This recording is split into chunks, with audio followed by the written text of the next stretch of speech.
Here's a story about Rabbi Lazer Nanas. As I said, I know I've told this story before, but I'm telling it again. This is what I remember. Rabbi Lazer Nanas, he was a Chassid, a follower of the. He passed away just not long ago, like 10 years ago, 15 years ago, something like that. He lived to a very old age. I think he was almost 100 years old. He was a follower of the Rebbe Rashab, the fifth Rebbe of Chabad. The fifth Rebbe of Chabad, he when World War One started, so Chabad left the city of Lubavitch and he moved to a city called Rostov, which Rostov was far away from the front of the war. But it was far, it was distant from everything, it was distant. So that was also a place where there were a lot of Cossacks, and the Cossacks were uh, very loyal to the Tsar. They were very loyal to the Tsar, and they were also very wild, and they were big anti-Semites. Also, they really hated Jews. Anyway, so the Jews sort of kept to themselves, and they had minimum problems from and they also kept in their area. They didn't travel around very much. One day, the Rebbe Rashab called him Rabbi Lazer Nadas, and he said to him that he has a special package that he wants him to take to Peterburg, which was like a 12-hour drive or ride or something like that, 20-hour ride, long train ride. So he said, but Rebbe, I'm very afraid of the Cossacks. They get on the trains, and I've heard some of the terrible things they do. And the Rebbe said to him, don't worry. You have nothing to worry about. God will protect you. Ain't od milvado. There's nothing except for God. God will help you. So nevertheless, he was very afraid. The train left at like 9 o'clock in the morning the next day. So just to be sure, he went to the ticket office for the train and he bought first class ticket because the Cossacks were very poor people. They were just very wild, animalistic people. And if they did ride on the train, they sure didn't ride on the first class. So with that, he was but nevertheless, he finished praying early in the morning and he went to the Rebbe and he said, Rebbe, I want a blessing just before I leave. I'm still afraid. And the Rebbe said, don't worry about it. God will protect you. There's nothing except Enod Milvado. There's nothing except for God. So he gets on the train and he goes to the first class, shows the conductor his ticket. He goes in first class and he's happy. At least he's sitting in first class. There won't be any Cossacks.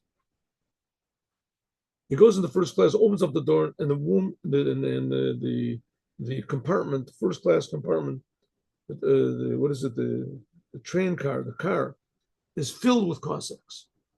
It seems that they just took it over. They just took over the first class. No one could say anything to them. They just took it over. So he just looks down, goes and sees there's a seat right in the front. And that was big luck itself. And he sat down in the seat and he just tries to keep a low profile. And it worked, the whole entire day. They didn't pay any attention to him.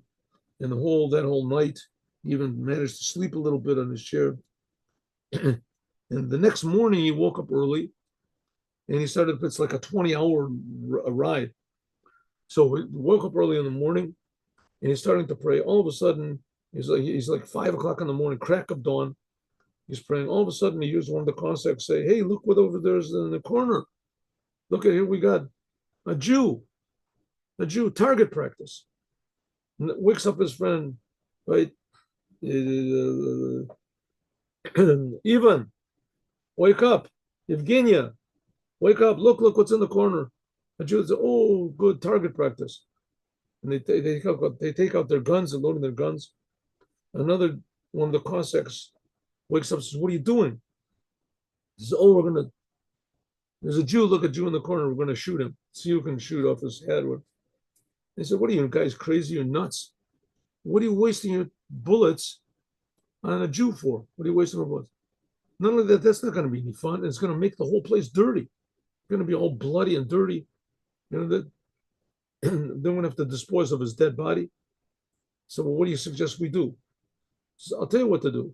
Soon the train is going to go up into this high place. Right? The train is it's going up. We'll open the window and we'll throw him out the window. We'll throw him out the window and we'll watch as his body, gets have a little fun. Wow, that's a genius idea. Then we thought about that. And they're waking everybody up.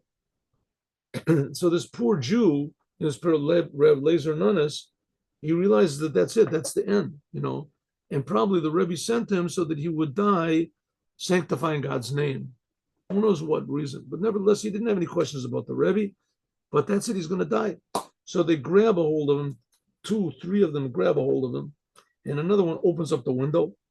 And he opens up wide so that he can go out there yelling 1, 2. All of a sudden, one of the Cossacks, he was an older Cossack with just one leg. He propped himself and says, "What are you guys doing?" He said, "Oh, we're so sorry. We didn't wake you up. We should have woken you up." So, okay, we're throwing this Jew out the window. And the older Jew said, throwing the Jew out the window, let him down. Let him down. No, come on, we're throwing him out. Listen, just let me listen to what I got to say. He said, I happen to know what these Jews are. They're in Rostov. There's a big group. They have this big rabbi, a big leader that leads them. He said they're religious Jews. He said, "Tell me, do we like the communists?" Said, "No, we hate the communists. The communists are evil." That was the time when there was the world. There was the revolution. You like the communists? What happened in Russia? That they lost World War I because they lost that. So the communists then they had a good reason. The people didn't believe in the government anymore. And the communists, they started to take over the government. There was wars going on between these different factions inside of Russia. Who was going to lead? And the communists, the Bolsheviks, so they said, "You like the Bolsheviks?" All these Cossacks said, "No, we hate the Bolsheviks. We hate the Bolsheviks." And he said, "Well, listen, the Bolsheviks also hate us. But you should know that the Bolsheviks hate these religious Jews more than they hate us. These religious Jews are the biggest enemy of the Bolsheviks, and the Bolsheviks hate them. Now, if you kill this Jew, you're going to make the Bolsheviks happy. You want to do that?" They said, "Oh, no. We would never want to make the communists, the Bolsheviks, make them happy. Never." So leave him alone. So they left him alone. And they let him be in the corner. They let him take care of himself. They didn't pay any attention to him. Also going there, also coming back, the same story. When he finished the Lazer Nanas, he did his job. He came back to the Rebbe. And he said to the Rebbe, "It was a big miracle. I made it. I came back." And he told the Rebbe what happened. And the Rebbe said to him, "See, I told you, when I said Ein od milvado, I said there's nothing except for God. I meant including the Cossacks. The Cossacks are also in that category, that there's nothing except for God. God rules over the Cossacks also. And so it will be to us that God will control all of our enemies, and they'll all reveal that, in fact, the Jews are their biggest friends, it could possibly be, and the Jews themselves will transform to be Chassidim of the Rebbe.